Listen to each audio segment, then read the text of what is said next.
Welcome to another episode of Stein Fireside Podcasts. I'm Brian Clausen, and you'll notice I'm here alone in the studio today. That's because Kai is away at the American Association of Neurological Surgeons meeting. It's in San Antonio, Texas this year, and it's a who's who of neurosurgery.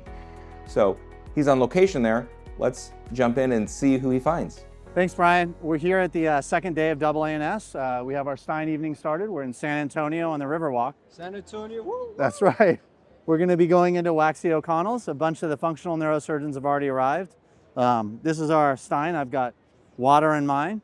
You know, people are just starting to roll in. I think it's going to be great. We're going to do a few of the interviews here, a few mini interviews. So let me show you around. Thanks everyone for joining the podcast. This is Dr. Schwalb. He's a longtime friend of mine. He does functional neurosurgery. And tell us a little bit about where you got started. Oh, wow. Yeah, I mean, I got started as a medical student at Yale and got exposed to Dennis Spencer, who's really one of the fathers of epilepsy surgery. And the thing that was so amazing to me wasn't just the way the patients did and seeing the amazing anatomy, but watching him in clinic with patients, I thought he had like one of the best bedside manners and interactions with patients of any physician I saw in medical school. And this was the chairman of neurosurgery. I was really sort of taken aback by that.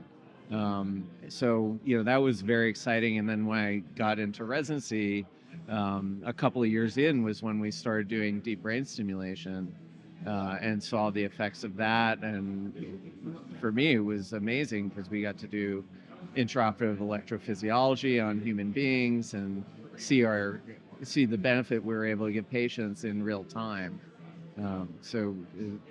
That's great. Just never wanted to do anything else. Yeah. You know, we always talk about tips and tricks here normally. Yeah. Do you have a little technical trick you'd like to tell our audience about? Ooh.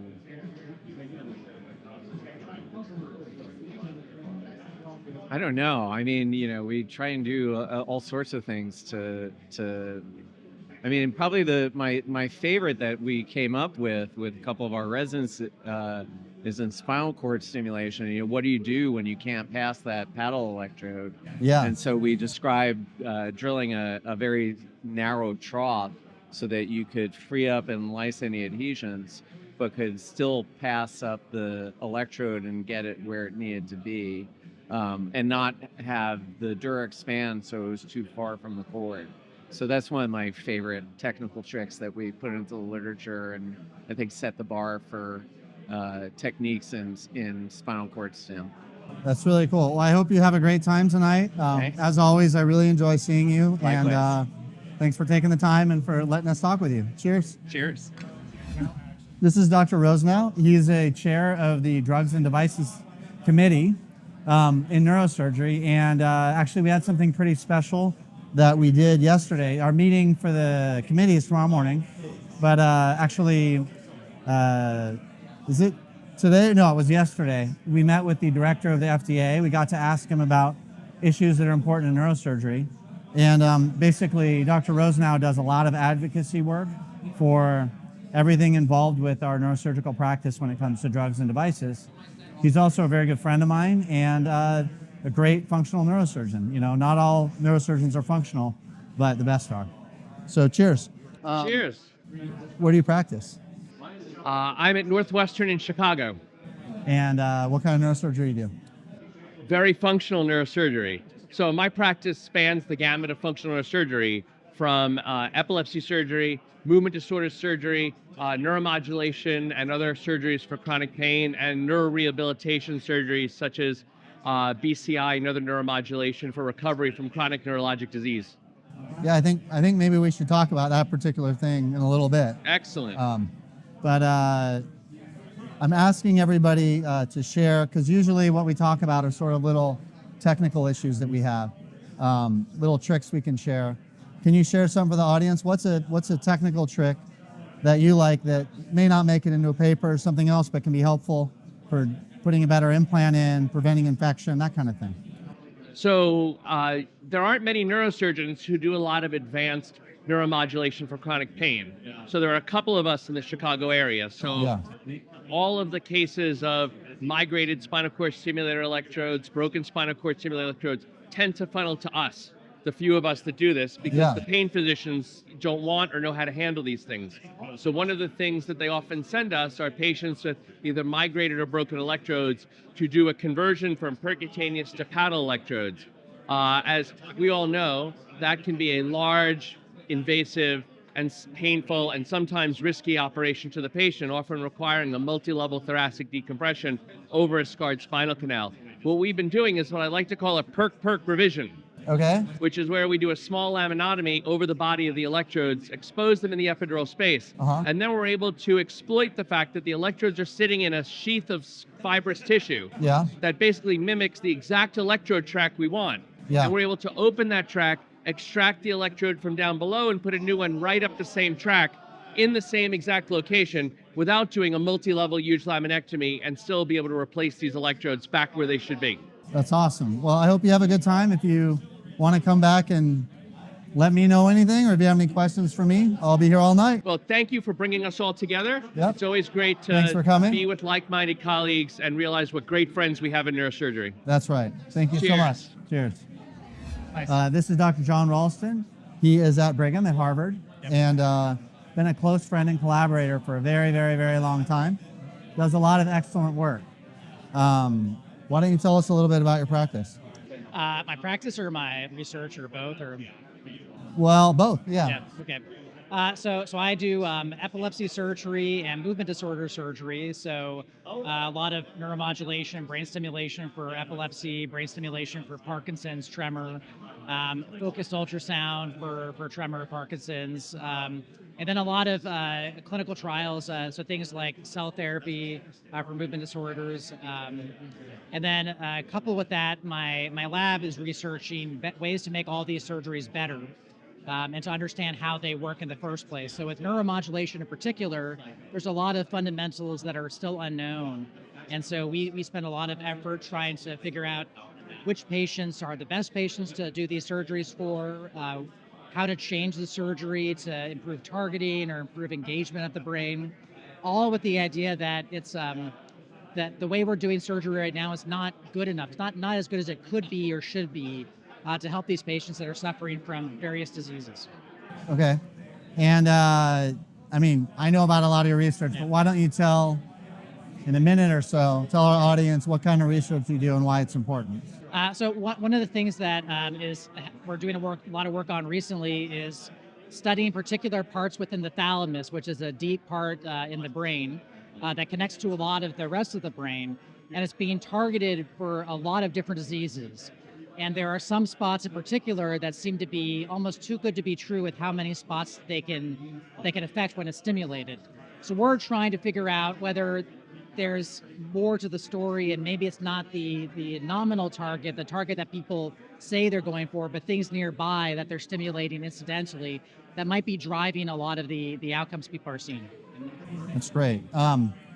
Last thing, we always talk about sort of tricks for the OR, complication avoidance. Yeah. Usually that's what we talk about when we hang out. Okay. And at the meetings, we always talk about it. You and I hang out a lot more than at the meetings. But what's one trick that you would say is something that's not going to be in the paper, but helps you stay out of trouble or helps you get a better stimulation construct, that kind of thing? Yeah.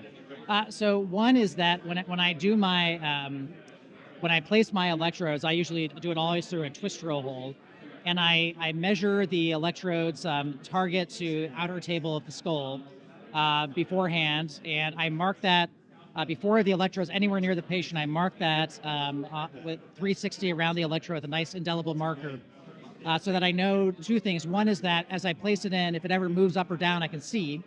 Trying to mark it when it's there, it gets covered in fluid and the mark doesn't stay.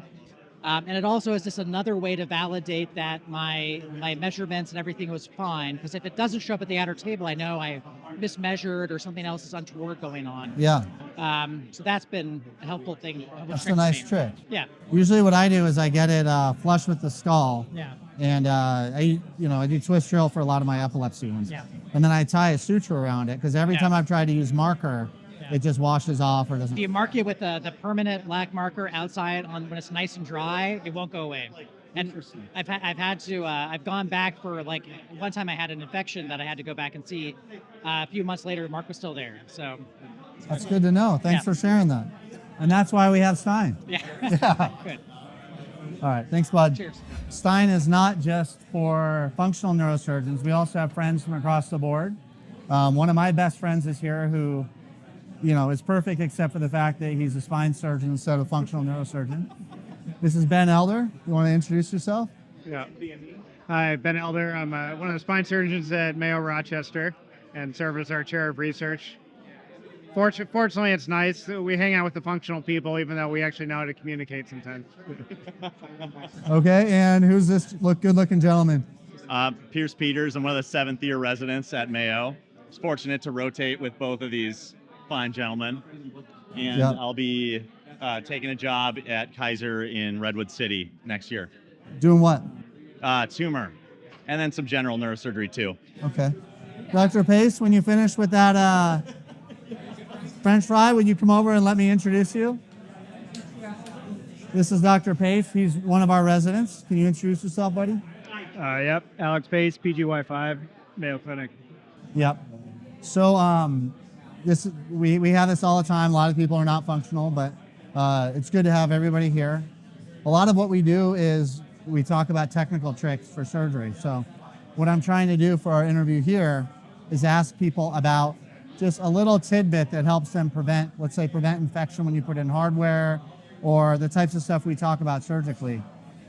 What's a little trick that you think may not make it into a paper but might help people like me get a little bit better surgical result? Well, I think we can take some from my NPH practice. And so we do a 5-minute scrub with chlorhexidine and then have everyone change their gloves and minimize traffic within the room. So I think that directly translates to putting in a DBS or other implant with a high infection rate. Absolutely. What about you? Have you learned anything useful in residency you want to share with us? Absolutely, yeah. So this year we're doing, with Dr. Burns, we're doing a lot of Omaya reservoir implantation. So focus on infection with it's going to be a radiated field. So we have a protocol where, usually this is at the end of a case. So we use new instruments. So we get a new pan opened up, depending on how long it's been in the case, with the thought that, there might be a time element to contaminants. Thank you for that. That's actually really good advice. I do that for some of the cases too. I guess maybe not directly to the question, but time is a big factor with infections. You get a case done quicker. Wherever you leave a drain at the end, a lot of residents do the Roman sandal and different things to tie the drain in. What I learned from a senior resident is you can use the drain in one hand and your suture is the post hand. You could throw it down. Benefits of that is you only have one knot. You just wrap it around and one knot at the end. So there's not many constricture points on the drain itself. Gets it done quickly and it doesn't pull out. Great. Well, it's great to have you guys here tonight. Thanks for joining. We got a couple of bright stars. We got one of my best friends who wants to hang out with me, even though I'm a functional guy. And thanks for being here, guys. Yeah. Very functional. Okay, thanks, guys. I've got Dr. Adler here. He was one of my mentors at Stanford. This thing we started 11 years ago, the Society for Technology, Engineering, and Innovation in Neurosurgery, does have innovation in the name. And Dr. Adler's been one of the biggest innovators neurosurgery's ever had. He's the man that invented the idea of putting a radiation source on a robotic arm, what we now call a cyberknife. And then he invented basically a portable radiation delivery device called ZAP. Am I getting that right, Dr. Adler? It's a good start. I don't know how to describe the ZAP technically. I need to teach you more. Yeah, though. yeah. So I'm just getting started. You know what I'm saying? My best act I've left for last. And it's a neuromodulation story. Really? So, yeah, I was totally neuromodulation. Well, we have to have you come up to Rochester to do a full-length interview with us. I mean, most people think of radiation is all about killing. But it actually, if you look at it from a different lens, with a different dose to a different target, you can actually activate brain circuits. And you can selectively activate brain circuits, and you can treat common human diseases. So that's where we're headed, and we've already, some early clinical results are suggesting that that's what we're doing. Now, we have done 15 years of animal work, and the animal work is conclusive. This concept of radiomodulation is real, and we're terming it, to be clever, ZAP, Zone-Activated Precision Photomodulation. I repeat, Zone-Activated Precision Photon Modulation. There you go. Because we zap away people's problems. Yeah. So that's the new world I'm enmeshed in. You know, I had a close friend who we did research together. We were on grants together, who invented this short-term, basically TMS therapy for depression in Stanford, Nolan Williams. Yeah. You may have known Nolan. Of course. Unfortunately, he sadly passed this past year, and we lost a huge figure in our field. But I could envision something similar with the ZAP devices. Well, the hallmark of what we're trying to do is its extreme anatomic precision. Yeah. And its durability. Yeah. And it has we think, seemingly infinitely small risk profile. So in aggregate, we think it's going to be very competitive, and that one could think of it much more broadly. And the animal experiments are undeniable. This concept is real, it exists, and when we come back in 5 to 10 years, I predict, 10 years, it'll be the most common procedure done in neurosciences. Well, I'd love to bring you up to Rochester to talk about it. Well, let's do it. Thank you, appreciate Kai. it. It's always a pleasure. Keep it good work. Absolutely. Okay, thanks. Everyone. I've got Dr. Samir Sheth here. He is at Baylor, so he's here in Texas. And since he came to San Antonio, he clearly dressed like a Texan. Can you tell us a little bit about yourself and your practice? Should I hold this, or can I'll hold it for you. Not the best phrasing in the world. Anyway, Samir Sheth, very nice to be here. Very kind of you to host this. Again, this is the 10th, 11th, 12th? This is the 12th year. 12th year. Amazing. Fantastic event to bring this whole community together. I am in Houston at Baylor College of Medicine. I'm an adult neurosurgeon. I do epilepsy, movement disorders, and psychiatric disorders. Well, so something particularly special that I think you've been doing is the treatment of psychiatric disease and taking some of the tools from epilepsy and bringing them over to treat psychiatric disease, identifying patient-specific biomarkers. I think that basically our whole community is impressed by that. You want to tell us anything about that? Well, that's very kind of you. It's very kind of you. It's been an adventure. You're referring to kind of using the technique of intracranial recording and stimulation that we use in epilepsy all the time, where we implant patients to study their epileptic networks, to individualize our treatment for their seizures.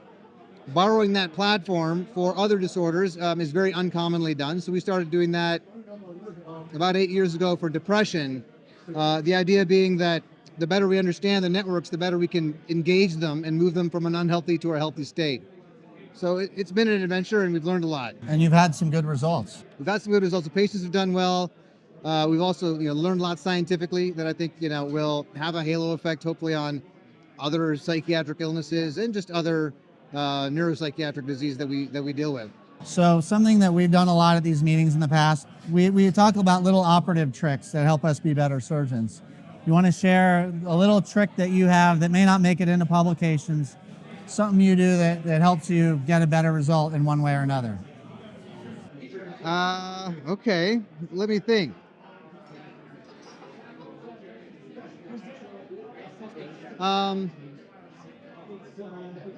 This is probably something that everybody does, but I think for a stereo EEG, the fewer times that we move the drill guide that tells us how long the distance is from our instrument to the bolt, I think the less room for error. So we'll move the entire robot assembly as opposed to moving the driver itself.